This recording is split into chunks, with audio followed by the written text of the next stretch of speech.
Welcome to the shooting show. This week we cross the North Sea to Scandinavia to enjoy a fantastic day's pheasant shooting on the royal estate of Schackenborg Castle in Denmark, courtesy of Deerhunter. Plus we bring you all the latest news from the shooting world.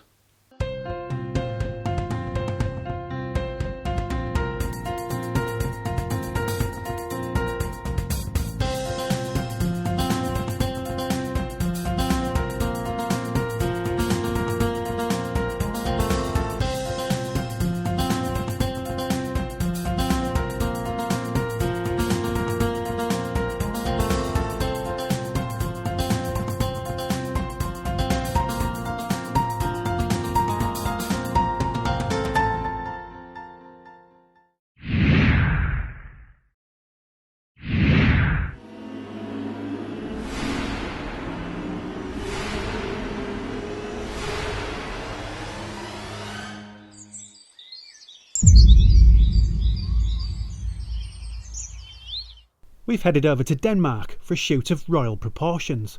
Driven pheasant and woodcock on the Schackenborg Castle estate, the home of Prince Joachim. This is an exclusive shoot, but we've got an invitation courtesy of Deerhunter, which holds a royal warrant for its quality hunting clothing. First up, we get a tour of Deerhunter HQ. Lars Engel, who owns the company, gives us a few stories on how Deerhunter's excellent clothing came to be. It was my father's 75th birthday. So we went out to Kazakhstan and we went into the mountains. It could be minus in the morning and 30 centigrades in the day. So I thought I had our Europe set on with holes and everything. Fantastic set. Weather, climate, matching. But my knees got bloody because we were hunting on rock. So I came up and then I saw these hunters. They had old trousers on and newspaper underneath, inside. They put newspaper in. And I was looking, what are they doing? And then I went over. I said, okay. And then we were crawling again, and mine was getting red here, and they were just crawling. And I said, okay. So I started to develop Almaty, and that's why we named it Almaty, because I was there in Kazakhstan. When you crawl, you have knee pads you can take in and take out. Next on the agenda, I visit an impressive Danish gun shop to meet the proprietor, Kenneth, who has very kindly offered to loan me a superb gun from Browning. And Peter, here's the gun you have to use tomorrow. It's a second-hand Browning. It's approximately 20 years old, I would say, but it's in mint condition. They last for one generation to the next, so So I think it's possible for you to use that for 100 birds or something like that tomorrow. Without any concerns. Of course it's a second hand, but it'll do the job for you. We started here 1.5 years ago. In the shop here we have 3,000 guns, a mixture between shotguns and rifles. We do have a lot of the very good Brownings. We do have Sykes, Swarovski. We have all the different clothing. Our shop is called Østjysk Våbenhandel, and we also have a web shop. It's huntinglife.net is the name of it. Next morning, we're up early in anticipation of a day's sport. After a swift breakfast at the hunting lodge, we're ready to see how they do driven shoots in Denmark. Of course, not everything goes our way. Just as we head out for the first drive, it starts to rain. But every cloud and all that, at least the Deerhunter Mouflon set will get a proper test.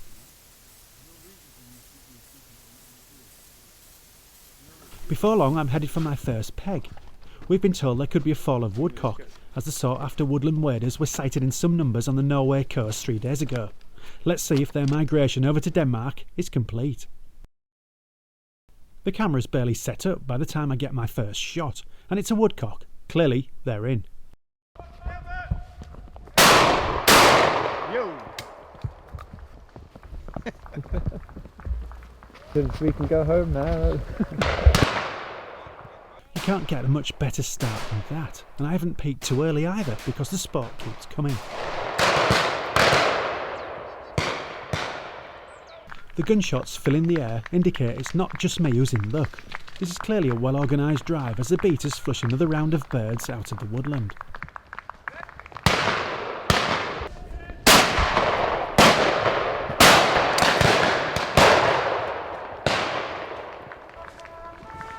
Six pheasants, one woodcock. Good. Very nice to experience it the Danish way. Heading back to meet the other guns, I get word that the retrievers have picked my woodcock. Really, it's my first mainland Denmark woodcock. I have shot one Danish woodcock before, but that was in England, and it had a ring on, and it was ringed the day before and flew over the North Sea, and I managed to shoot it. But this is my first true mainland Danish woodcock, and I'm very, very pleased indeed. We have 6 drives planned for today, so there's no time to waste. We make the short walk to drive number 2 and take to our pegs. Gun lines are formed slightly different in Denmark, with back guns being much more common, and that's what I'll be on this drive. The drive gets going, but most of the birds go to the gun in front of me, who's certainly filling his boots.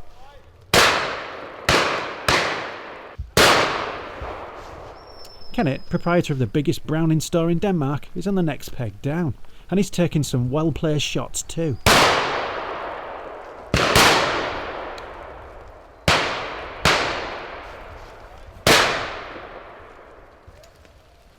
Just when I think I'll get a shot, the gun in front makes sure I don't. He's certainly a crack shot. I've been courteous and let him shoot, but the next one's definitely me. But the next one never comes as the birds head elsewhere.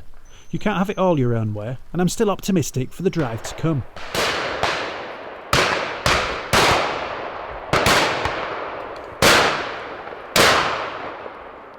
That's the end of the second drive. I never had a shot on that drive. There was a lot of birds, but I was back gunning, and the chap in front of me was very efficient. Kenneth can't wait to tell us how he did. He's clearly enjoying himself. I got 3 here, so that was fine. And the last one was the highest bird of the day. Yeah, it was very high. In fact, I was not that sure that I got it, but the dog got it. I saw it go back, and as it curled in, it just went and dropped down. So yeah, it's a good shot. Maybe it went another 50 meters after I hit it, or even 100. Yeah.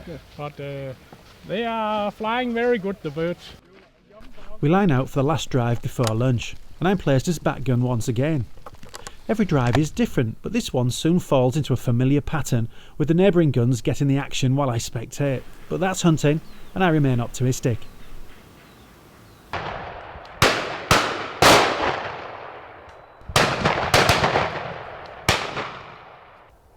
Finally, I get a chance.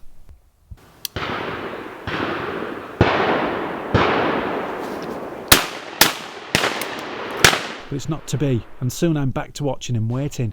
It's not all bad news though. The man next to me, a Finnish gun, Trier, shot his first ever woodcock. In Denmark and England, it's a very special prize, and this one especially, it's like a trophy. A trophy? Yeah. In my hat? It's a pin feather, yeah. Lunch gives us time to swap stories from the morning. Then it's out for the first afternoon drive. No more back gunning for me. This one takes place in a more open area, and all the signs are positive. There's just one thing.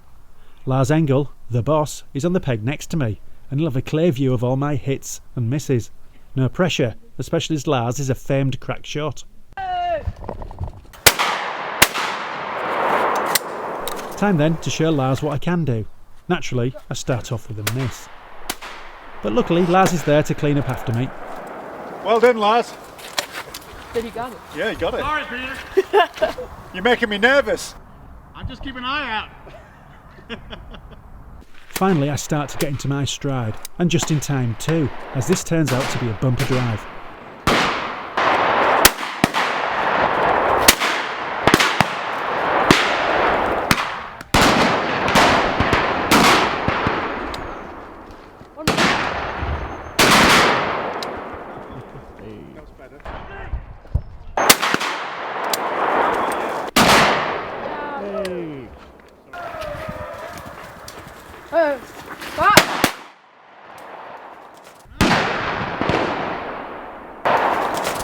The birds keep coming, and the action is clearly being shared along the line. My loader on this drive is Lars's son, Carl Christian. A fledgling hunter himself, he represents the future of the sport. So, Carl Christian, you're the next generation of deer hunter, Yeah. and you're making your hunting license this year. Yeah, I will make it in 3 months. I will get the hunting license. Perfect. So this time next year, you'll be here, and Yeah. I'll be loading for you. Yeah. Such an excellent drive can only be the result of a world-class keepering effort. Thank you, Christian. You're welcome. We asked gamekeeper Martin how he does it. It's towards the end of the season, but there's still a lot of pheasants here. Yeah, but it has not been such a good year this year as the other years, because it's been not been cold enough. It's been very difficult to keep the pheasants. Yeah, they go looking elsewhere. Yeah, it's nice. they could find something to eat in the forest every day. So. Yeah, when the hard weather brings them back. Yeah, they had well, and it's been nice that we had some snow here the last 2 days, but that'll bring them back. For the next drive, we're back under the trees. I'm next to Lars again, so the pressure is still on. We wait for the birds to flush, and it's Lars who gets an early shot in this time.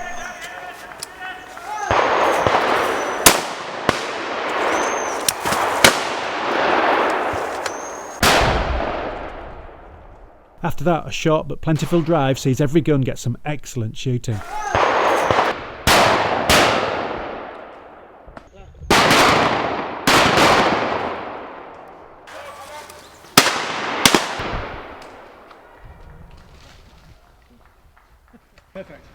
With the beat over, all guns can look forward to the 6th and final drive of the day.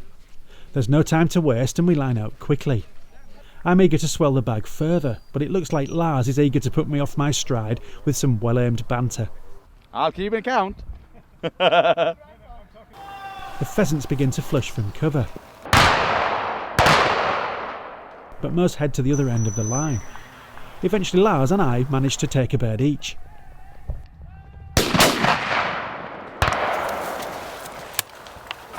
Whoa! Good shooting, Peter. That should be it, but it's not. No, we're gonna have one more. Yeah? The gamekeeper say we're gonna have one more. Hey, bonus. So we're gonna have a bonus hunt. With not much daylight left, this will only be a short drive, but we're not about to turn it down. I get ready for one last fusillade, but most of the birds head to the other end of the line again, leaving our cameraman desperately trying to pick them out between the trees.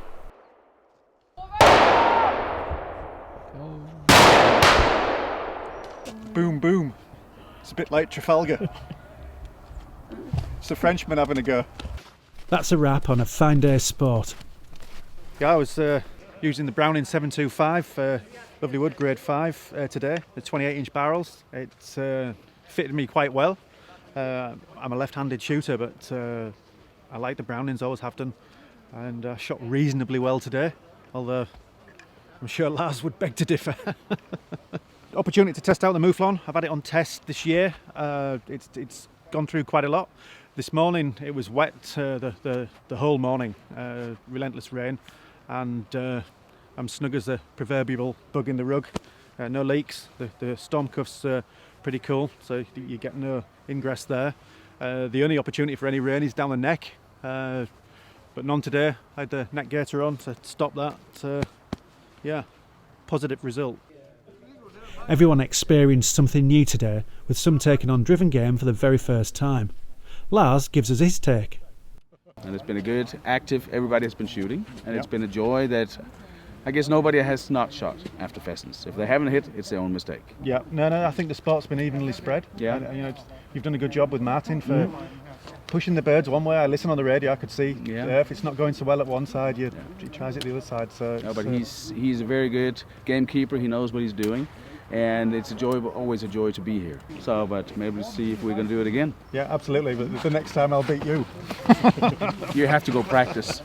Back at the lodge, all that's left is to salute the fallen game as is European tradition, bringing to a close an unforgettable day's shooting on the royal estate Schackenborg Castle. It's a fitting end to pay respect to the game and all involved that provided a unique and privileged experience.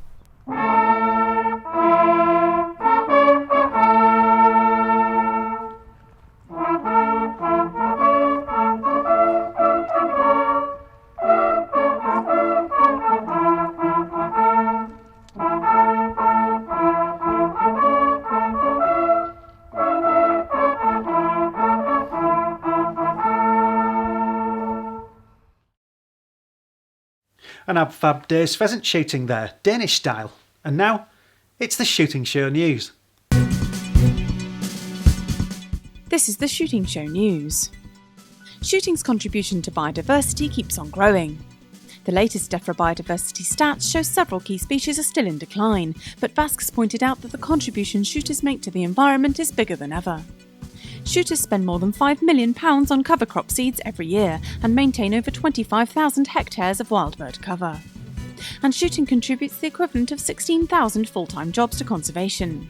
BASC's Tim Russell said shooting is a sustainable way to get biodiversity benefits delivered by local people. The game season is finishing on a high, as new reports highlight the popularity of game meat. Annual sales rose over £100 million for the first time, and a host of supermarkets have queued up to stock game, including Iceland, Aldi, Morrison's, Marks & Spencer and Sainsbury's. 1 in 4 Brits has eaten game in the last 6 months, and a further 41% are willing to try it in future. If you're into game shooting, don't miss the new issue of iShoot magazine out this week. VIP tickets for the UK Game Fair have gone on sale. If you want a luxury experience at Stoneleigh this July, pick up a VIP ticket for fast track entry, an enclosed VIP area, lunch, private catering, shop and drop facility and more. VIP tickets cost £75. Head online to see all the ticket options for Stoneleigh, with advanced adult tickets starting from just £17.50. The UK Game Fair is the new flagship event for the British countryside. Get the dates in your diary now, the 22nd to the 24th of July. More details have been revealed for the new Classic DTL. The competition will entail 100 DTL on Saturday, 100 DTL on Sunday, and a warm-up of 100 DTL and 50 double rise on Friday. Clay Shooting magazine will be putting £500 into each competition on Friday, and the main competition will see a Parazzi High-Tech up for grabs. The Classic DTL takes place at Bywell on the 26th to the 28th of August. Keep checking Clay Shooting for the latest updates.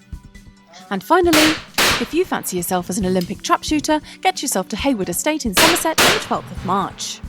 British Shooting has announced a Trap Talent ID Day hosted by Abby Ling. It's the first time the Team GB Shooting Development Programme has come to the Southwest. Head to the British Shooting website for more details. That was the Shooting Show News.